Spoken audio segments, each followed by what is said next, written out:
اور ہم لوگ ہیں خاص طور پر وہ لوگ جو قرآن اور حدیث سے دور ہیں، جو دنیا کے ظاہری اسباب اور وسائل پر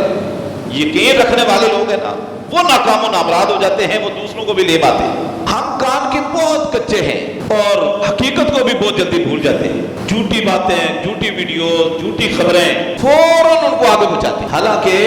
اللہ رب العزت نے ہمیں ایک اصول دیا ہے، یا ایھا الذین آمنوا ان جاءکم فاسق بنبأ فتبینوا، اے ایمان والو اگر آپ کے پاس کوئی فاسق فاجر کوئی بے دین خبر لے کر آتا ہے، فتبینوا، اس کی تحقیق کر لیا کرو، چھان پھٹک کر لیا کرو، ان تصیبوا قوما بجہالۃ فتصبحوا علی ما فعلتم نادمین، ایسا نہ ہو لا علمی کی بنیاد پر آپ کوئی قدم اٹھا لیں، کچھ کہہ دیں، کچھ فیصلہ کر لیں اور اپنے کیے پر آپ کو ندامت اور پشیمانی اٹھانی پڑے گی۔ یہ بہت بڑا اصول ہے حقائق کو پرکھنے کا۔ قرآن کریم بھی اسی میں آ گیا، حدیثیں بھی ساری اس میں آ گئی۔ ان جاءکم فاسق بنبأ فتبینوا، اگر وہ لکھتا ہے کہ یہ قرآن کریم کی فلاں صورت میں اللہ نے یوں فرمایا، کوئی ترجمہ لکھتا ہے تو اس کی بھی تحقیق کرو کہ یہ اس صورت کی آیت ہے بھی یا نہیں۔ میرے سامنے کئی ایسے مشاہدات ہیں کہ کئی لوگوں نے لکھا کہ یہ اللہ فرماتا ہے فلاں صورت کی فلاں آیت، اور آیت بھی نہیں تھی، اتنی آیتیں تھیں نہیں اس صورت کی اپنی طرف سے۔ حدیثیں بھی موضوع من گھڑت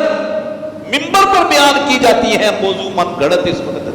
موبائل میں تو چل رہی ہیں تقریباً موضوع من گھڑت باتیں، بے اصل بے بنیاد باتیں بے شمار ہوتی ہیں۔ دین کے حوالے سے میں بات کر رہا ہوں، باقی اسلام کے حوالے سے اور پھر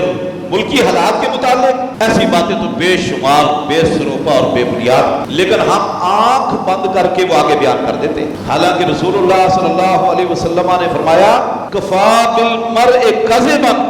ان یحدث بکل ما سمع، آدمی کے جھوٹے ہونے کے لیے، کاذب ہونے کے لیے اتنا ہی کافی ہے کہ ہر سنی سنائی بات بغیر تحقیق کے آگے سینڈ کر دے، بھیج دے، بیان کر دے۔ آپ اندازہ لگاؤ، یعنی کہ اللہ کے نبی صلی اللہ علیہ وسلم فرماتے ہیں کہ جو آدمی کوئی خبر کوئی بات بلا تحقیق بغیر چھان پھٹک کیے آگے بیان کر دیتا ہے